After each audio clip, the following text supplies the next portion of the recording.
Hi fire signs, Aries, Leo and Sagittarius, Ascendant, Sun, Moon, Venus, Rising, and those of you cross-watching, welcome to your Tarot Love Messages. So today we're going to take a look at and see why is it that you haven't been able to let go or release your person's energy. What still makes you, what still keeps you holding on, or what still has you so attached to them. This is going to be a general reading, guys, so please just keep that in mind. If you're after a personal tarot reading with myself, please feel free to reach out and inquire. I will list my email address just below the video. Otherwise, guys, let's go ahead and see, what is it that keeps you holding on? What is it that prevents you from letting go?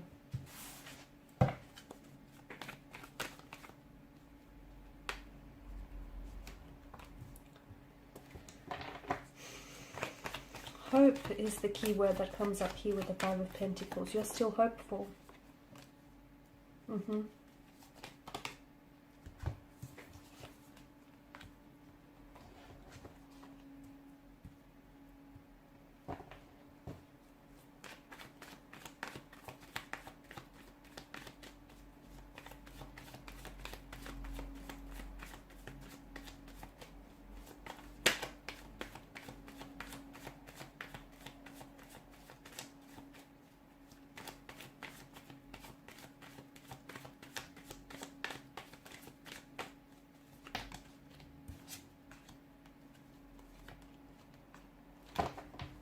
Bottom of the deck, you have the Page of Wands. Okay, you've got 3 out of 4 pages here.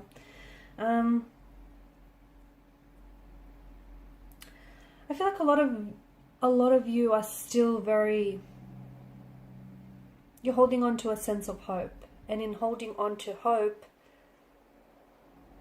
it's what keeps you being unable to detach from them. It's what keeps you holding on, okay? Because, hope is all you have, even if you have nothing at all.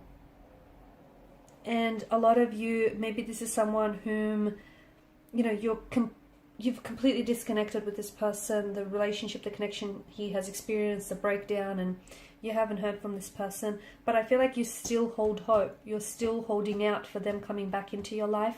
You're still holding out from hearing from them. You're still holding a space in your heart for this person and also in your life. You're holding a physical space in your life for them to come back and reconnect, reconcile, hopefully revive or rejuvenate this relationship with you. You're holding on to this person. You're holding on to them, to their energy here. You're holding on to what you had and even what you could have had. And I feel like for a lot of you, that's what's preventing you from moving forward.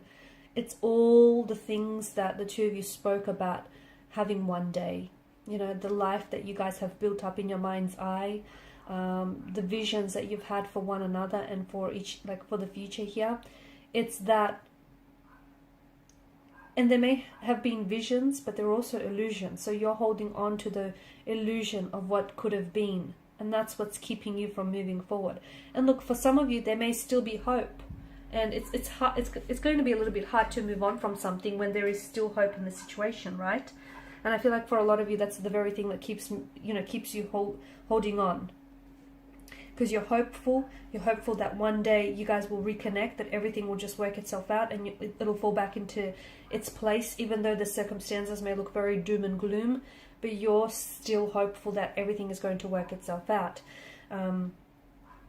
You're also romanticizing this person or the situation.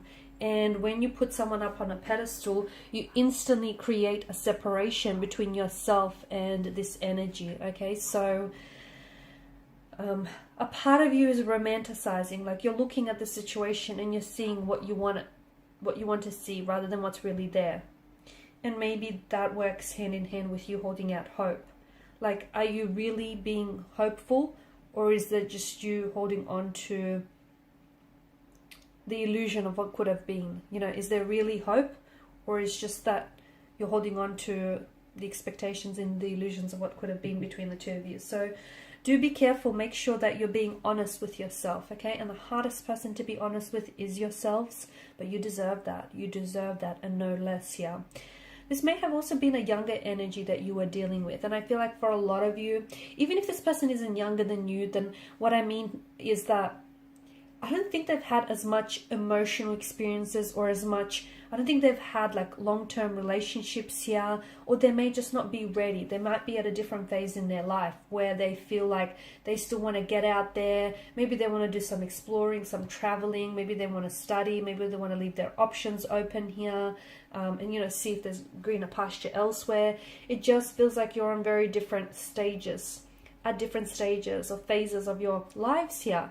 And for some of you, maybe you're waiting for them. Is that what it is? Is this the hope that's coming into play here? You're waiting for them to get this all out of their system and to come home back to you.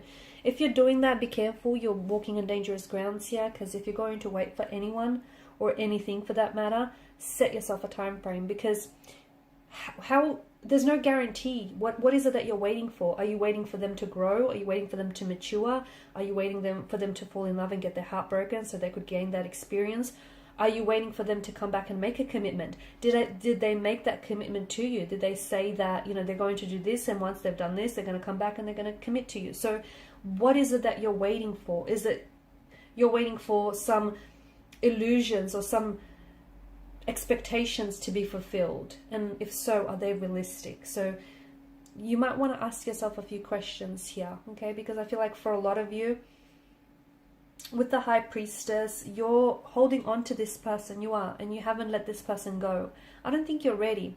I feel like the both of you have been through some things. You know, you've had a turbulent situation or a turbulent relationship, connection, or maybe this person here has really shared in your pain here, and that's made you really grow closer to them, okay? I also feel like this person has a lot of emotional baggage, or you might have a lot of emotional baggage that needs to be worked on. Some of you were robbed of the opportunity to get to know one another. You were robbed of the opportunity to explore the depths of this connection. And that's the other thing that has you attached to this person, because it's that illusion of what could have been, okay? How their love could have saved you, or how, you know, this relationship could have panned out, or the fairy tale, you know, that you could have had. Those are all illusions, okay? Because if it could have been, it would have been. But since it wasn't, then that's what it is. It's what it stands as is. So some of you, I feel like you're not ready to let this person go, because you keep telling yourself an inner narrative. Your inner dialogue is telling yourself that, you know, this person is going to come back into your life, and when they do, they'll be ready and they'll commit. You don't know that. You're only telling yourself that because that's what you want to hear, but you don't really know that. And look, for some of you, maybe it is the case. Maybe they just need to get out there, you know, explore, meet new people, form new contacts, form new connections, travel the world, seek adventure, excitement, and they'll get it out of their system. Maybe that's true for some of you, but not for all of you. You're holding on to their energy. You're holding on to... You're especially holding on to the fact that this relationship broke down. It's not your fault. It is not your fault. It takes two to tango. You couldn't possibly bear the weight of failure here on your own, because it's not your fault, okay? You were not solely responsible for the breakdown of this relationship. It takes two people to tango.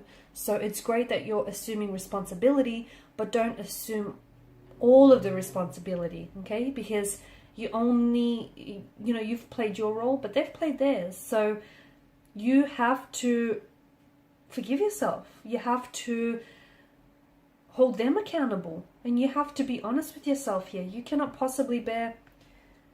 This relationship didn't fail because of something you said or you did, or because of, you not being ready. That's not why it failed. You cannot bear that burden, that weight of failure on your own. It's not fair, and it's not... It takes two people here, okay? You still care, and you are very invested in this person, and it's hard for you to just detach when, there's still lingering emotions here. But I feel like what will help is stop... Okay, this might sound a bit blunt, but don't repeat this negative dialogue that you keep telling yourself. Stop that. you know, why it didn't work out and how different things could have been and all the things that you could have had. Again, if it could have been, guys, it would have been. I know it's painful to hear, but stop telling yourself that inner dialogue, because it's not your fault. And, you know, it doesn't fall upon you. And emotions need to be accompanied by mental activity, you know, by a mental narrative. And you keep telling yourself a mental narrative that then feeds your emotions. Once you let go of this mental narrative, you will then be able to release this person and these emotions. Alright guys, and these are your messages. Thank you, as always, for watching, listening. Please show your support by subscribing to the channel, by liking, sharing, or commenting. Bye for now.